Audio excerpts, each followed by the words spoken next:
a mais um Quinta no Quital, uma atividade que é uma ação do projeto Vivências Interdisciplinares em Direitos Socioambientais do Departamento de Ciências Jurídicas da Universidade Estadual de Santa Cruz. Toda quinta-feira a gente tem um bate-papo com especialistas em diversas áreas e, claro, daquele jeito que você já conhece, procurando dar aí um ar mais leve para assuntos, às vezes um pouco difíceis. Hoje a gente está recebendo a advogada Ludmila Vieira, que é da Comissão de Direito Sistêmico da OAB Itabuna. Tudo bom, Ludmila? Tudo ótimo, professor. Boa tarde. Boa tarde. E a música que abre a nossa quinta de hoje é Dias Melhores, de autoria de Rogério Flauzino e cantada por Jota Quest. Mais uma vez, bem-vinda, Ludmila. É muito bom ter você aqui. E é muito bom também, né? A gente está fazendo isso também por conta dessa parceria, né? Dessa proximidade que a gente tem com o pessoal da OAB de Itabuna, que tem rendido muitos frutos, graças a Deus. É verdade. Eu quero agradecer o convite ao professor Guilhardes e também à presidente da Comissão de Direito Sistêmico, né, a Poliana, pela lembrança, pela indicação de falar de um assunto tão importante. E tem tudo Uhum. a ver com a música que o professor colocou aí para a nossa chegada. E é um tema que eu sou apaixonada, né? Sou apaixonada, já venho estudando há algum tempo. E é um prazer estar aqui conversando com vocês sobre isso. Ludmila, a gente, né, sempre deixa um pequeno espaço para que a pessoa, né, fale um pouco do seu currículo, diga, né, o quanto que levou para chegar até aqui. Né? E esse espaço é seu nesses primeiros momentos. Bom, eu sou advogada, né? Sou egressa da UESC. Não tive o prazer de ser aluna do professor lá na UESC, mas a fama dele e o prestígio e a admiração, né? Independente disso, pelo trabalho que a gente já acompanha do professor Guilherme aqui na região. Né? Eu sou advogada, como dito, sou especialista, auditor e consultor em sistema de gestão em compliance, sou formada pela TSG e certificada pela World Compliance Association, né? E há alguns anos já venho estudando esse assunto, né? Além disso, eu sou advogada atuante, tenho um escritório aqui, o Costa Vieira e Niela Advogados, né? A colega já entrou aqui, a Natália, né? O pessoal, a turma lá, os colegas já estão aqui presentes também. E atuo aqui na região também com a administração pública. A gente presta assessoria a alguns municípios e tem trazido esse assunto também, né? Não só para o setor privado, mas também para o setor público, que é muito importante também. Sim, sim, sim. Essa é uma das nuances, né? Quando se fala a respeito do cumprimento de normas, legislação, essa coisa toda. Mas, para você que é entendida no assunto, é autoridade no assunto, vamos deixar aí também esse primeiro, né, esse início de papo para você falar para o pessoal aí. Tem uma amiga nossa, a Ivane, finalmente você agora vai saber o que é compliance. É uma amiga nossa, né, que já advogou, hoje é serventuária da Justiça, muito amiga da gente, e disse, vem cá, que diacho é isso de compliance? Te assista a live que você vai saber. Agora, Vânia, finalmente, doutora Ludmila vai dizer a você o que é compliance. Vani, de uma forma bem simples e direta, né? Compliance é prevenção, detecção e repressão de desvios. Compliance nada mais é do que isso, tá? O termo compliance é uma palavra da língua inglesa que vem do verbo to comply, que significa estar conforme com. Então a gente fala que compliance é conformidade. Conformidade com o quê? Com as leis apenas? Não. Com as leis, com as políticas, com os códigos de conduta, com os procedimentos. Então, é a conformidade com as regras em sentido amplo. Não se resume ao cumprimento da legislação em sentido estrito. Então, compliance é você estar em conformidade. Quando a gente traz o compliance como um sistema de gestão, né? Para que essa conformidade seja implementada, monitorada e sempre verificada, a gente coloca o compliance como a prevenção, a detecção e a repressão desses desvios, dessas não conformidades. Então, em resumo, né, compliance é isso aí. Eu não sei se é a sua internet ou se é a minha, deu umas travadinhas aí, mas deu para entender. Né? E aí veio uma coisa, uma coisa Se quiser, eu interessante. repito, professor. Hã? Se quiser, eu posso repetir. Não, tem necessidade não. Veja, uma coisa, né, interessante. A primeira vez que eu ouvi essa palavra eu estava ainda me preparando para o doutorado e descobri um instituto, né, americano, inclusive, que tinha uma parceria com o Instituto Direito para um Planeta Verde. Eles tinham, né, tem, aliás, um trabalho que eles chamam, que é para levantar indicadores de compliance e enforcement, né? E, bom, digamos assim, que na época eu entendi que compliance seria justamente você estar em conformidade, digamos, voluntária em relação às normas, e o enforcement seria você teria um cumprimento forçado dessas normas. Mas, daquilo que eu tive, né, algum contato do que você está explicando agora, a gente acaba tendo o entendimento de que vai muito além do cumprimento da legislação. Na realidade, você ter todo um sistema, é uma construção de um sistema de comportamento ético dentro da empresa. Não, da empresa, Exatamente. das instituições, melhor dizendo, das organizações, melhor dizendo, né? Perfeita, perfeita a sua definição, professor.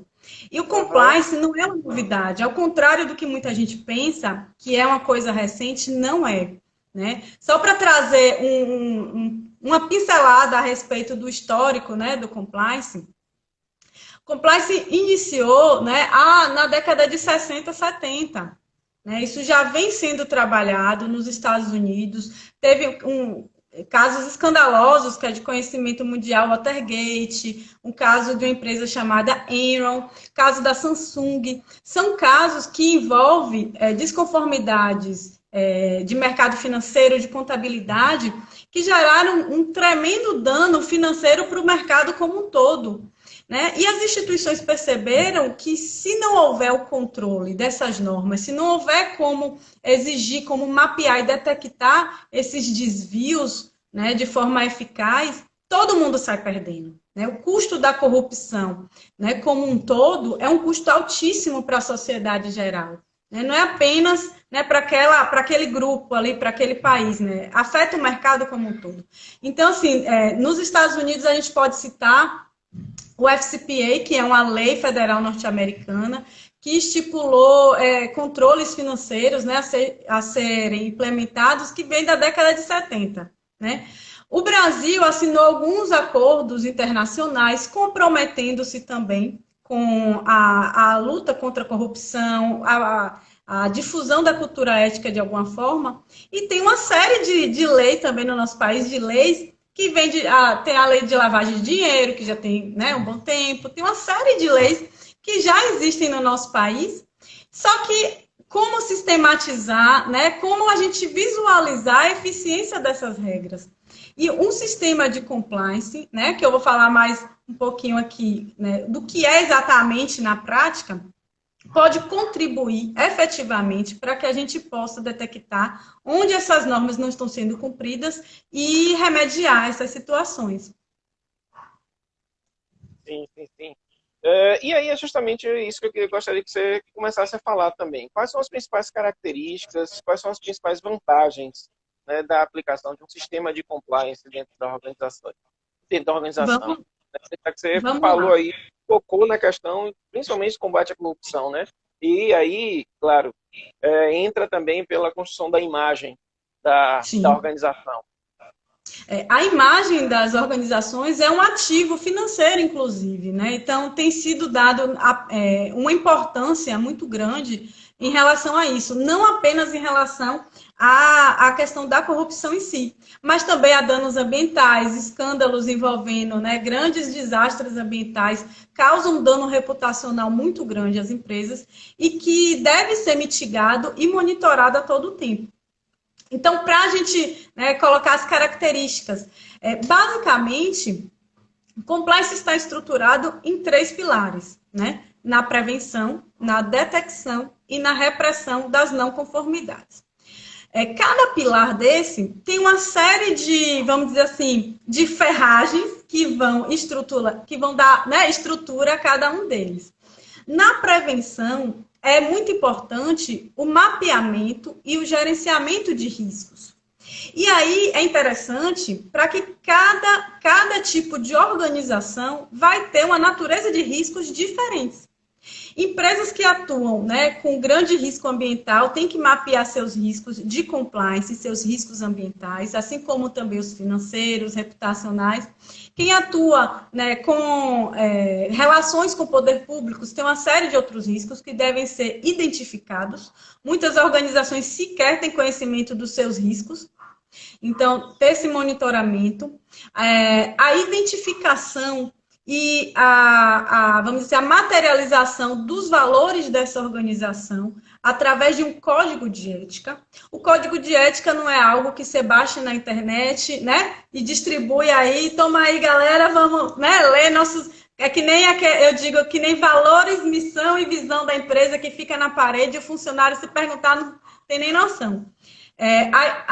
Vamos dizer, a materialização dos valores dessa instituição e uma série de políticas, né, de conduta que devem ser adotadas por todos, não apenas as partes internas, mas também todas as pessoas que se relacionam com essas organizações. E o treinamento, é preciso que se faça um plano de comunicação para que todos, né, da alta administração até os terceiros que se relacionam com essas organizações tenham consciência dos valores, claramente, dessas organizações. Então, né, nesse pilar, esse é o pilar apenas da prevenção. Está todo mundo informado dos valores, né, de como agir. No pilar da detecção, que seria o segundo pilar, são estruturadas ferramentas de, né, como a palavra fala, de detecção desses desvios. Canal de denúncia, treinamento de um comitê para que receba e faça o tratamento adequado das denúncias, para que não exponha mais ainda, né, a organização a risco, danos à imagem né, das pessoas que estão sendo investigadas, a forma de tratar aquilo ali.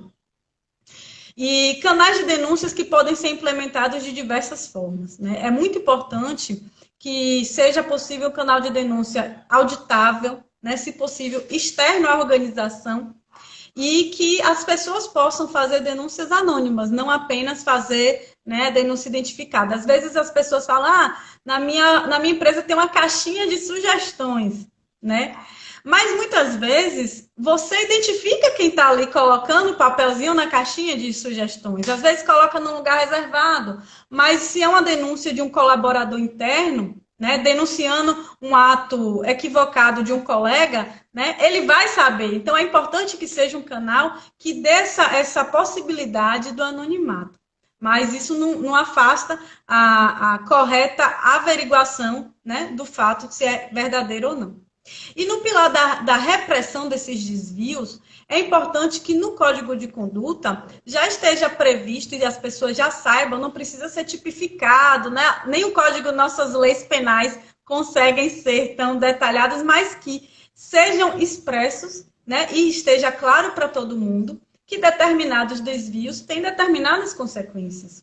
Não necessariamente uma demissão, mas correções de comportamento inadequado entre os funcionários, de estar ali boatos, né, que prejudiquem o andamento da instituição, como também, se for o caso, né, a própria demissão por justa causa a partir de um dossiê, de um processo administrativo devidamente realizado.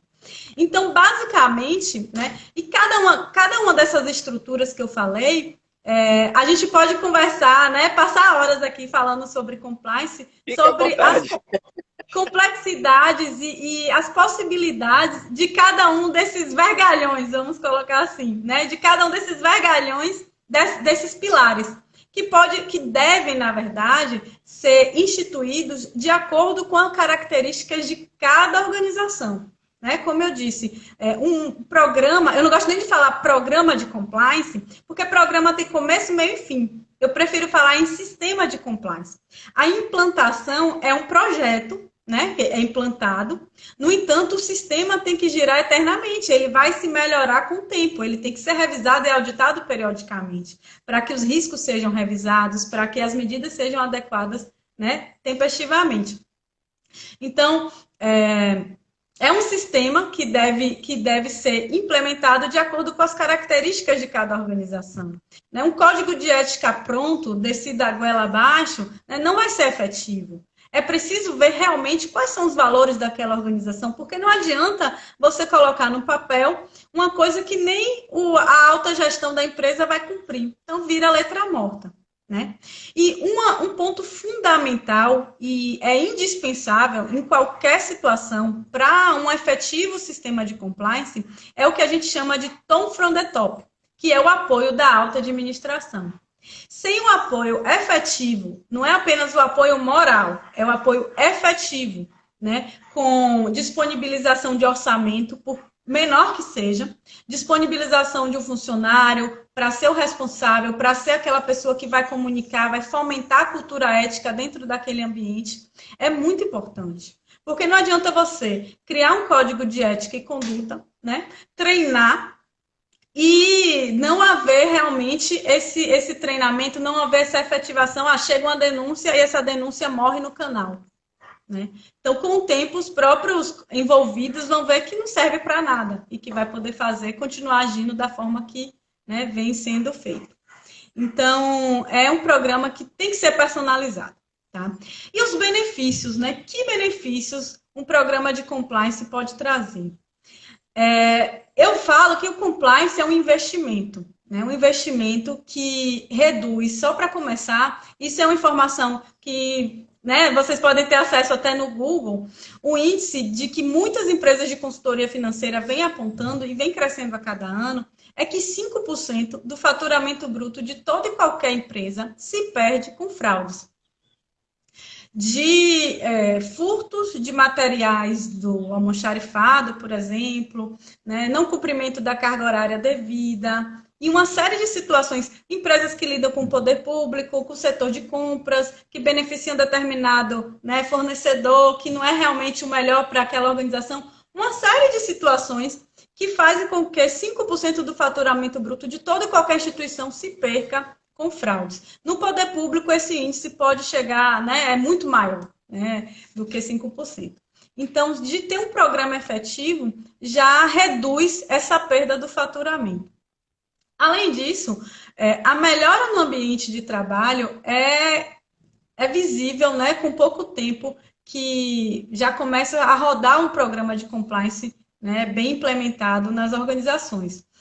Principalmente naquelas que não têm a visão dos valores, né, do ambiente claro para os funcionários. Quando você começa a ver que seu colega que não cumpre a jornada adequadamente, que não tem a postura profissional que se espera, está sendo monitorado e está sendo de alguma forma cobrado, né? Aquele outro colega se sente motivado a prosseguir na conduta íntegra.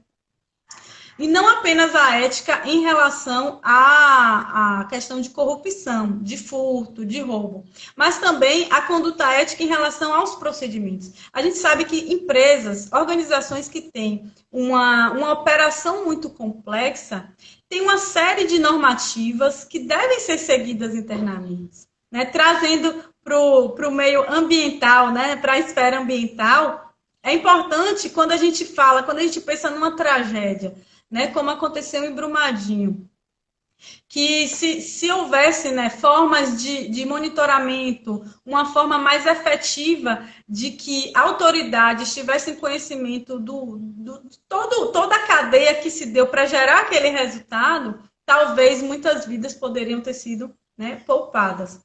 Então, é uma série de coisas que tem que ser observada, que às vezes para o funcionário parece besteira, mas quando é devidamente treinado, informado, faz toda a diferença.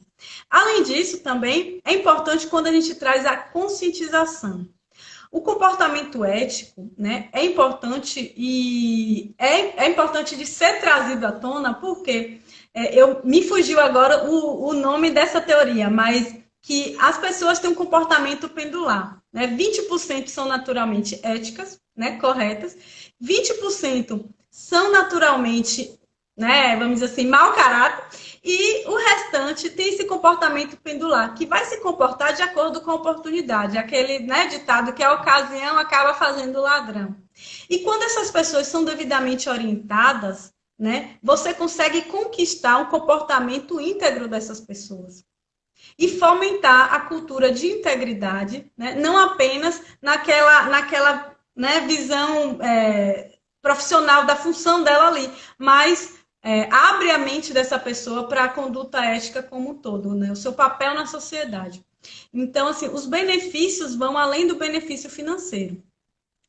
Tem outros benefícios que, a depender também do segmento das organizações, podem receber. Por exemplo, as ISOs, né? É possível você obter a certificação da ISO anticorrupção, e a ISO de Sistema de Gestão de Compliance já está sendo normatizada para passar de recomendação para uma norma ISO passível de certificação também. Então, isso traz credibilidade e um valor reputacional que é inegável. Né? O valor, quando uma empresa tem a ISO, né, a que a gente mais conhece é a 9001, né? Mas tem a ISO também de gestão ambiental, tem a ISO também de responsabilidade social. E quando a organização obtém a certificação por essas normas, né, a reputação delas perante os consumidores, a sociedade, é outra. E isso valoriza, né, o valor da empresa, o valor não apenas financeiro, mas o valor da empresa no mercado como um todo, perante seus concorrentes, perante seus investidores, perante as instituições bancárias. Atualmente, tem algumas instituições financeiras que exigem a implementação de um sistema de compliance para que forneça créditos internacionais e também nacionais. No Brasil, existe uma série de instituições, inclusive, né, um exemplo também, eu quis trazer também alguns exemplos ligados à área ambiental, que é um programa instituído pelo Ministério da Agricultura, o Agroíntegro, que fornece o selo Mais Integridade para as organizações da área do agronegócio. E elas trazem exigências com enfoque tanto na lei anticorrupção, como no enfoque a questão trabalhista, também como na questão ambiental. Então, qual é o benefício que essas empresas têm de obter esse selo, né, mais agroíntegro? Ela vai ser divulgada pelo site do MAPA, pela CGU, e perante todo o mercado, inclusive para realizar negócios com outros países, né, ela ter um sistema de compliance efetivo, né, não serve aquele para inglês ver, porque se vocês quiserem até buscar no site do MAPA, vai ter lá todo o edital com todos os requisitos, né, que eles observam para conferir o selo. Então, tudo isso é analisado. Então, assim, uma série de empresas ligadas ao agronegócio já tem buscado, acho que tem mais ou menos uns 2 anos, salvo engano, e tem feito grande diferença no mercado internacional, quem está buscando isso aí. Então, assim, benefícios são inúmeros, né, de vários enfoques. Várias ordens. Exatamente. Né? E é isso, é uma coisa que só traz benefícios, realmente. Você falando assim, Ludmila, eu me lembro até, sei lá, de algumas coisas que a gente até vê no curso de Direito, que, né, os professores vão explicando e vão dizendo, olha, isso está aí na sua vida, e muitas vezes você nem se percebeu. Né? E várias das coisas que você tem falado aí, para mim fica muito claro, que algumas dessas coisas estão muito presentes, sei lá, às vezes um pouco no imaginário, no desejo das pessoas, né? Claro, quando a gente fala, né, dessas relações, quando a gente fala no mundo empresarial, por exemplo, dessas relações mais éticas com os consumidores, né, com os fornecedores, né, determinados instrumentos de controle, auditoria, né, que diz respeito à governança de uma forma geral, né, se guiar por preceitos éticos, sempre, normalmente é colocado para a gente como algo que deve ser do dia a dia, não é verdade? E aí, muitas vezes, e claro, tem algumas coisas aqui, e tem você tá cheio de prestígio, viu? Tem um monte de gente boa entrando aí. O pessoal me elogiando, falando, eu estou aqui fazendo... doutora Aline, presidente da OAB Itabuna, obrigado por estar aí prestigiando a gente. Andréa Peixoto, que é da Comissão da Mulher. Micaele Silva, que já um monte de elogio aí. Olha, você que está aqui, que entrou por causa, né, da doutora Ludmila, não esqueça de dar ali aquele like no nosso perfil. Siga o Quintal Ambiental, tá?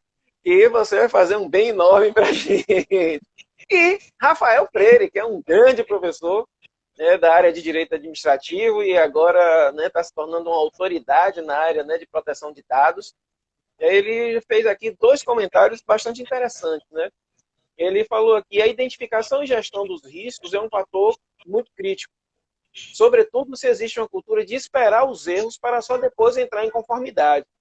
E aí, em um outro comentário, ele vai falar a respeito da Lei Geral de Proteção de Dados, que agora vai ser um Deus nos acuda, né? Normalmente, quando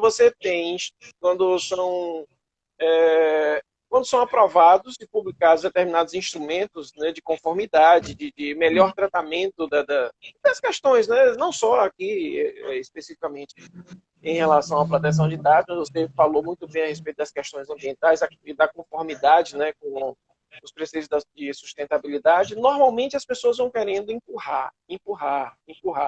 No poder público, por exemplo, a gente tem aí a situação crítica relativa a saneamento ambiental, destinação de resíduos sólidos, que há muito tempo já se percebeu, até mesmo por causa de todo esse sistema das ISOs, no sistema privado, já se é uma exigência, inclusive, para você conseguir fechar negócios.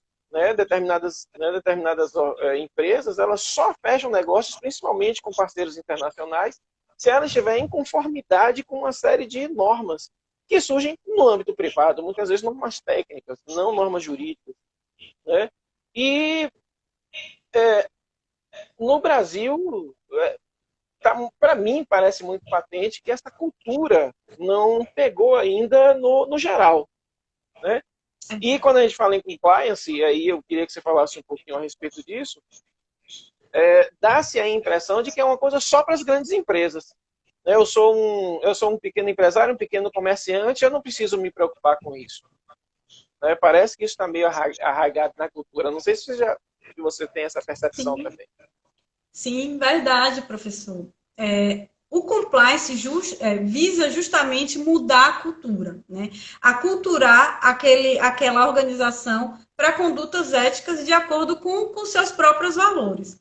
E quando a gente fala, né, de um sistema, de seguir normas, de criar protocolos e procedimentos, agora é interessante, eu vou fazer só um adendo, que com a pandemia, até pequenas empresas, lojas e tudo, está se adaptando a utilizar protocolos, né, sanitários. Está começando a ver que um protocolo não é nada além do que você colocar condutas por escrito para que todo mundo esteja ciente. Né? E o compliance não é só para grandes empresas, né? É para o poder público, é para a iniciativa privada, é para pequenas, médias e grandes empresas. Inclusive, o Sebrae tem uma cartilha, tem uma série de treinamentos e orientações para os micro e pequenos empresários a respeito da cultura de integridade.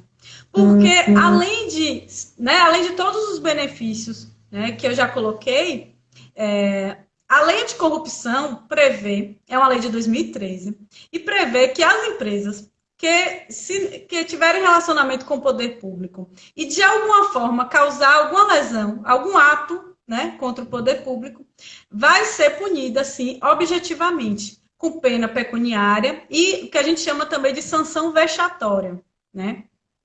Essa pena pecuniária pode variar, né, até 20% do faturamento dessa empresa no ano anterior, ou até 60 milhões de reais. Então, a depender da empresa, pode realmente fulminar a organização. Então, assim, a gente sabe que tem uma série de pequenas empresas que participam de licitação, fornecem produtos ao poder público.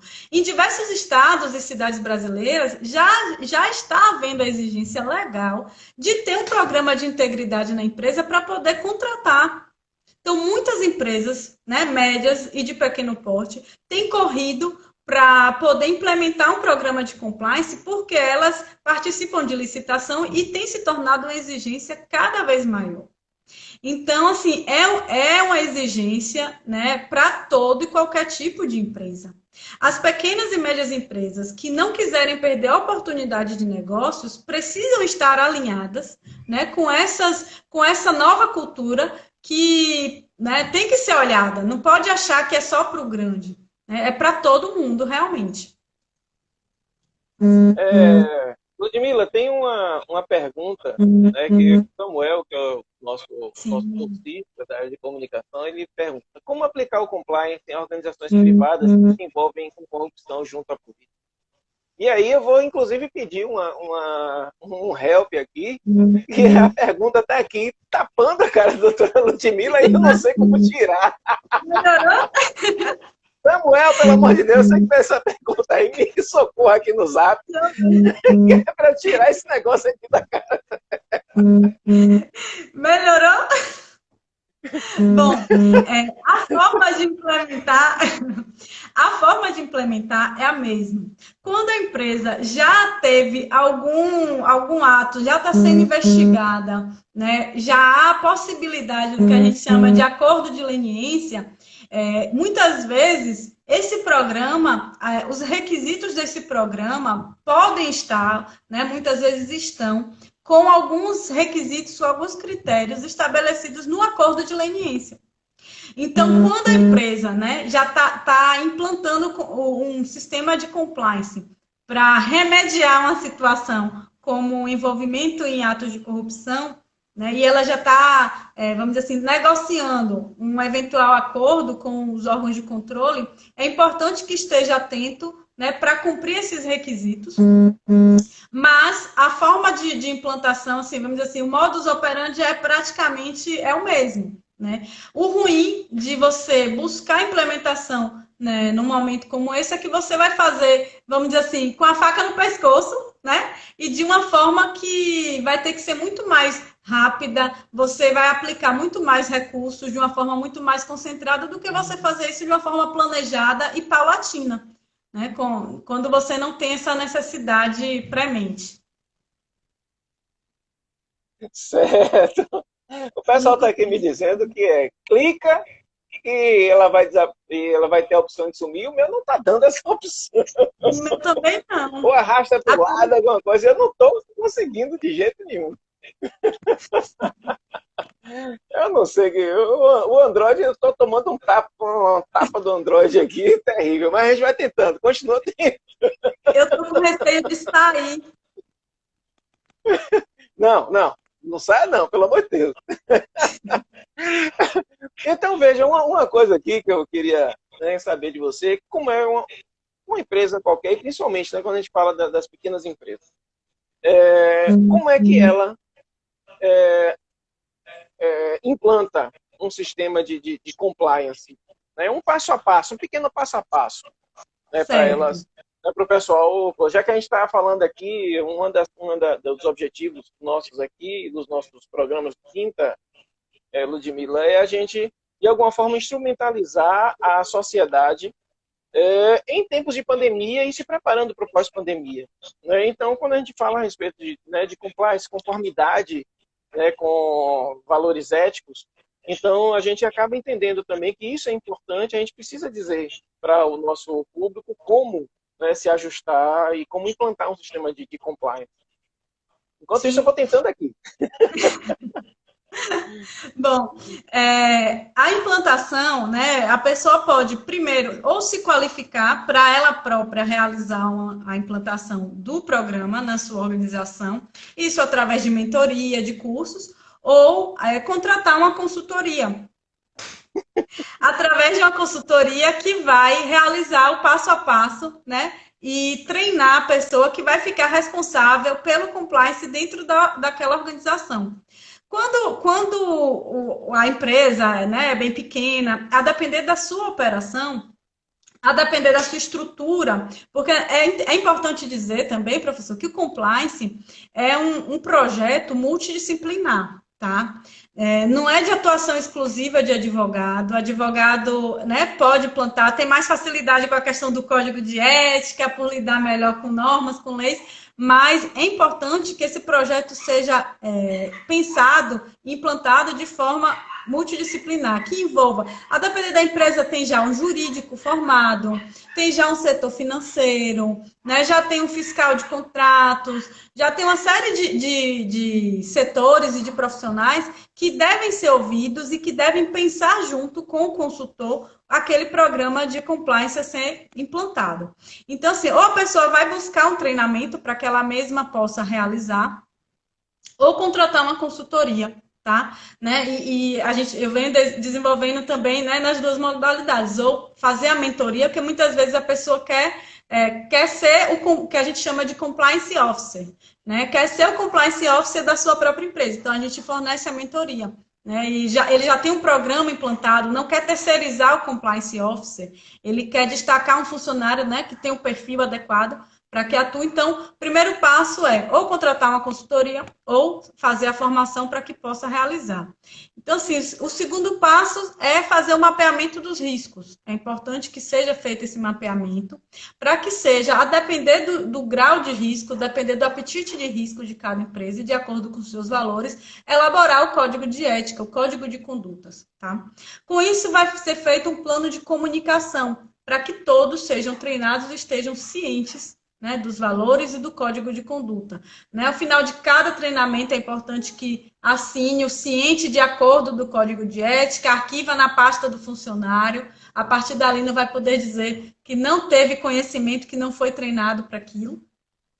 E com a estruturação, né, do comitê de ética dentro da empresa, que pode ser formado tanto por uma consultoria externa ou pelos próprios funcionários, elaborar o estatuto desse comitê, como é que esse comitê vai ser formado, vai ter eleição, a periodicidade, então todas essas questões, fazer o treinamento, né, da equipe ou do comitê, o que for, né, caso não seja terceirizado, das investigações, e fazer o plano de comunicação contínua. Né? Como a gente está falando de mudança de cultura, e mudança de cultura não se faz do dia para a noite, é importante que exista dentro da organização esse fomento constante e periódico das ideias, né, ligadas ao compliance e ligadas a todos os, que a gente fala assim, todo o arcabouço de riscos que aquela organização tenha, para que esteja sempre vivo na memória de todos os colaboradores, né, os padrões, os parâmetros pelos quais ele tem que se guiar.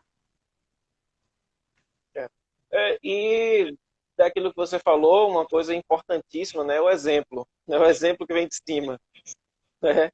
É aquela coisa do o conselho convence, o discurso convence, mas o que realmente arrasta é o exemplo. Né? Então, essa importância do corpo diretivo, né? Seja se for uma pessoa só, que é o dono, o presidente, alguma coisa, ou o conselho de administração, está bem consciente, né, dessas questões. Né? E é importante, professor, muitas vezes, né, você falou aí do conselho de administração, é muito importante que exista uma estrutura de governança nessa empresa. Tá? Muitas vezes empresas familiares, aqui na nossa região a gente vê muito empresas familiares, que às vezes todo mundo manda, né, e ninguém é o responsável. Então, assim, uma série de questões que precisam ser estruturadas antes, né, de iniciar a implementação de um sistema de compliance.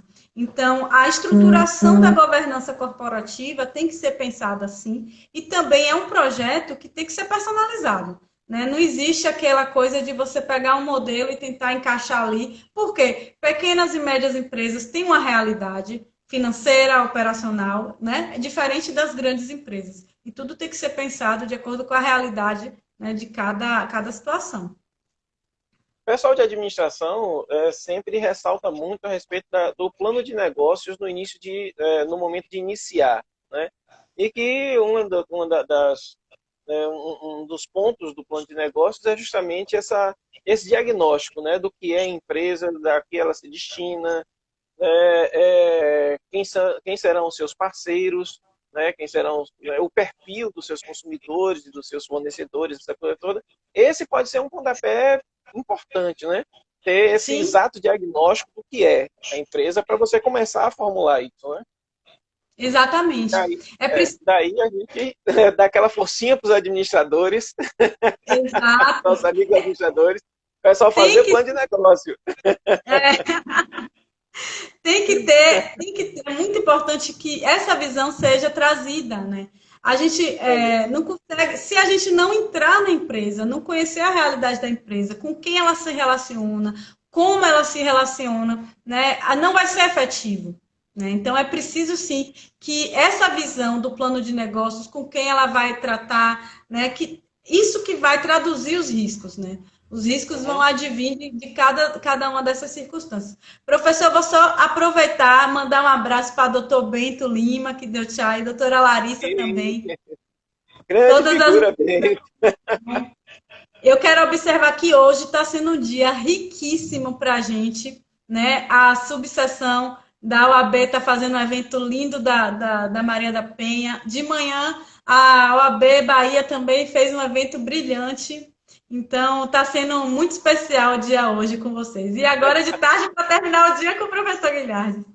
E eu vou aproveitar até a presença de Bento aí, né, para a gente fazer aquele papelzinho assim de dar uma beliscada.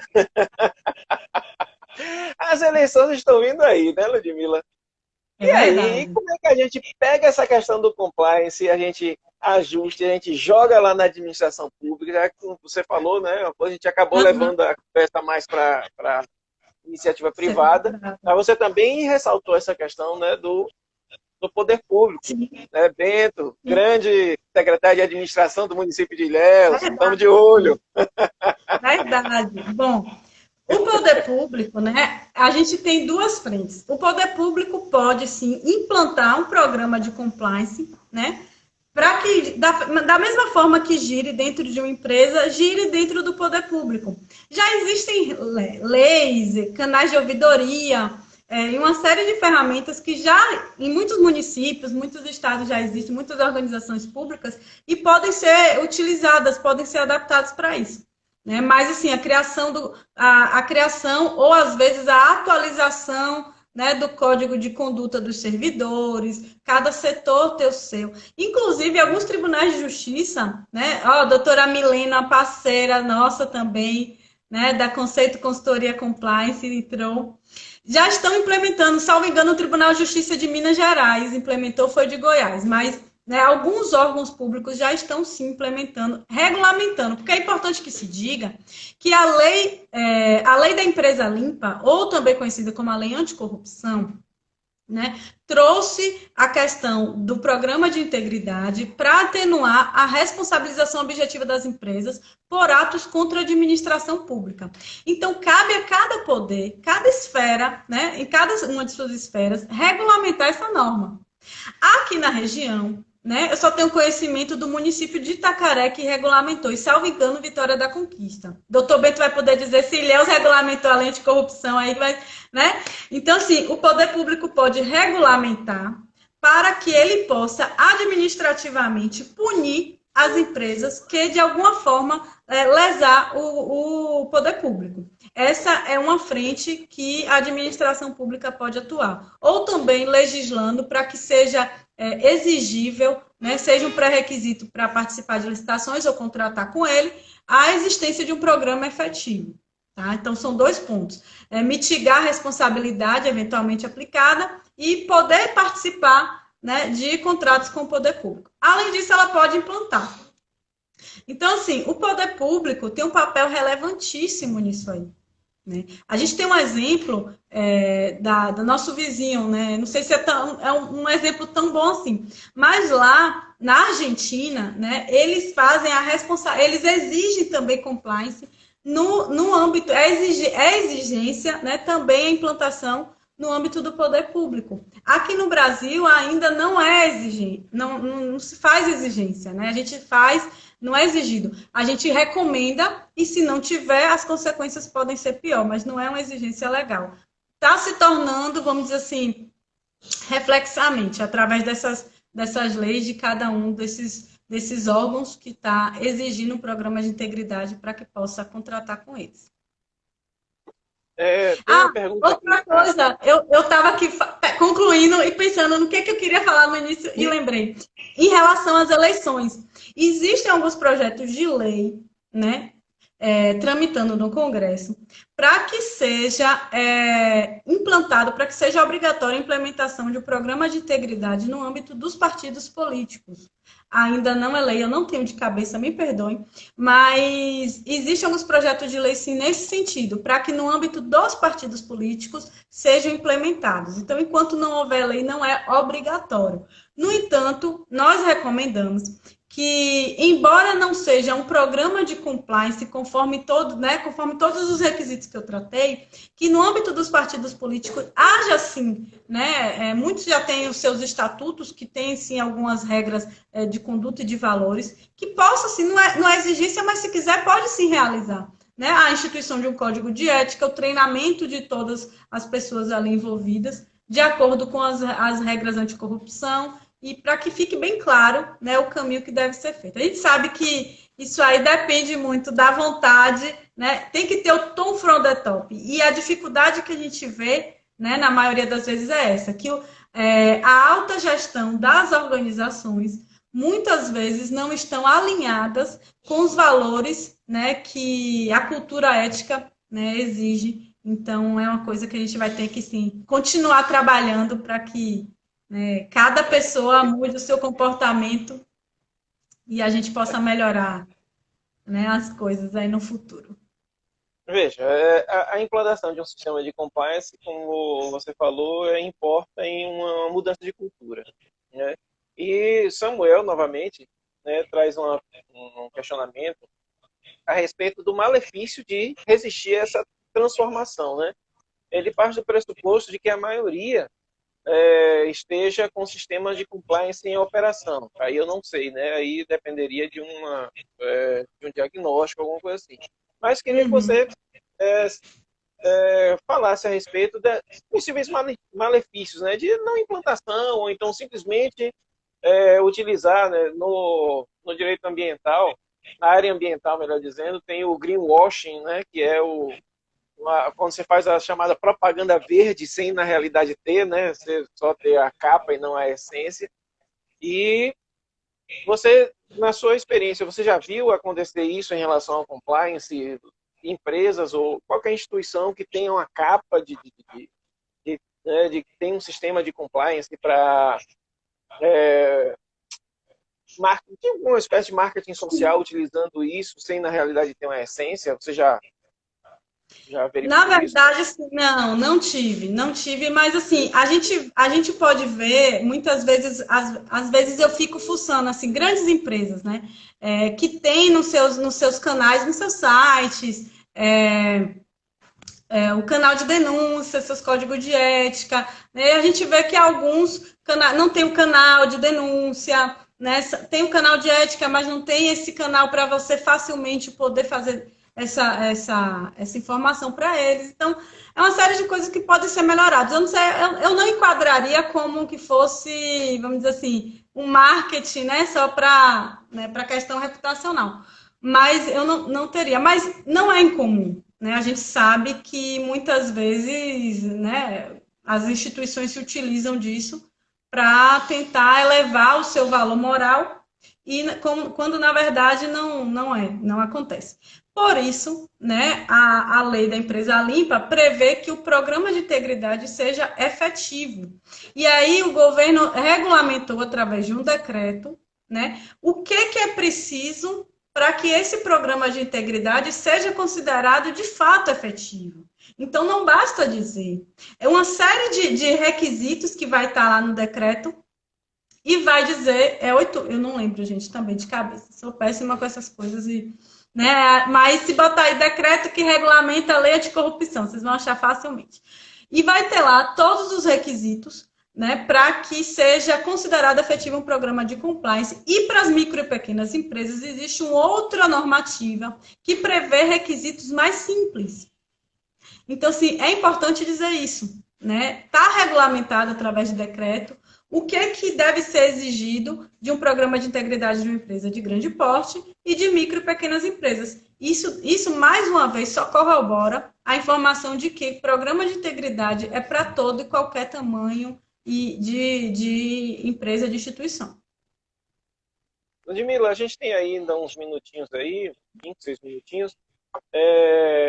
Eu queria também, para o pessoal que está assistindo a gente aqui, principalmente, né, o pessoal do mundo profissional, onde é que as pessoas podem encontrar mais informações? Existem cursos de formação, instituições que trabalham com isso, publicações, né, mesmo que sejam introdutórias, que você possa passar isso para o pessoal. Sim, sim. Bom, o meu curso de formação eu fiz através do ATSG Compliance, né? A sede não é na Bahia, mas a depender da quantidade de pessoas, a gente pode formar a turma e trazer para que ele, né, faça o treinamento das normas ISO, não apenas compliance e anticorrupção, mas eles trabalham também com outras normas ISO. Além disso, a gente já vê aí muitos cursos de pós-graduação, especialização em compliance, né? Não apenas instituições, tem já grandes instituições renomadas, cursos EAD, cursos presenciais. E quem quiser também olhar de uma forma mais prática, né, as informações de como implementar o que está sendo exigido, eu recomendo, assim, para quem trabalha na área do agronegócio, dá uma olhadinha no site do Ministério da Agricultura e ver lá o edital do Mais Integridade, que você já vai ter uma noção do que é exigido na prática de você, né? O Instituto Ética e Saúde, para as empresas da área de saúde, o Instituto Ético e Saúde é uma instituição de empresas desse ramo que eles fizeram, não tem norma, não é, vamos dizer, não é cogente, né? Mas eles estabeleceram uma série de critérios para orientar e fomentar a cultura da ética e integridade nas relações com empresas médicas. Tem também o selo Proética da CGU, né, que o edital está também na internet disponível e vai trazer um retrato, né, uma fotografia do que é exigido no programa de integridade da CGU. O Instituto Etos também, né, que traz, então, assim, independente da certificação, que, né, tem, hoje em dia é muito mais fácil de achar, né, do que tem cursos, né, LEC, tem FGV, tem uma série de instituições renomadas que tem cursos de formação em compliance, mas quem quiser ver também na prática, né, ver esse recorte mais, né, prático mesmo, pode dar uma consultada aí a depender da área de atuação. E quem quiser tirar também qualquer dúvida, eu estou à disposição através do direct do Instagram, né? E a gente pode conversar mais. Oh, parece que Vani gostou e aprendeu. Está aqui dizendo a verdadeira aula. Obrigada, Vani. Não vai esquecer mais, né? O que é compliance? Gente, muito obrigado, Ludmila. Muito obrigado pela sua disponibilidade, né, pela forma né, que você explicou aqui. Eu acho que a gente conseguiu mesmo atingir o objetivo que a gente queria hoje. E eu fico muito feliz, né? Fico muito feliz de ver os nossos egressos andando da forma como estão andando. Né? Eu sei tanta gente que tem, né, crescido demais do ponto de vista prático, do ponto de vista teórico, estudando coisas novas e trazendo essas coisas para a gente ir se atualizando. Quanto isso é importante, principalmente num momento como esse. É verdade. Eu quero expressar minha gratidão, né, como eu disse, à Comissão de Direito Sistêmico, ao professor Guilherme, ao Quital Ambiental, e me colocar à disposição de todos, né, para mim é muito bom, é gratificante estar aqui difundindo a informação da cultura ética. E olha, se você perder uma parte, ou então depois você querer compartilhar esse nosso bate-papo, daqui a pouco ele vai estar disponível no IGTV do Quital Ambiental. A gente sempre compartilha lá no perfil pessoal também. E logo a gente sempre também dá um jeito de colocar no canal do YouTube do Quital Ambiental, que inclusive todas as nossas lives estão disponíveis lá para você ver e rever a hora que você quiser. Na próxima semana, a gente tem um encontro com o gestor ambiental e professor da Federal do Recôncavo, o professor Heber Cristiani. Essa semana saiu aí na imprensa toda que a Terra atingiu já o seu máximo de utilização para esse ano. Né? Então, se você quiser saber um pouquinho mais a respeito disso, é justamente sobre esse assunto que o Weber vai falar na próxima semana, que é capacidade de suporte do planeta. Então, Ludmila, muito obrigado, né? E muito obrigado também a todo mundo que esteve aqui presente prestigiando a gente. Sim, não deixe de prestigiar o Quitão Ambiental. Dá o seu clique aí para poder seguir o nosso perfil, tá bom? Tchau para todo mundo, até a próxima semana, se Deus quiser.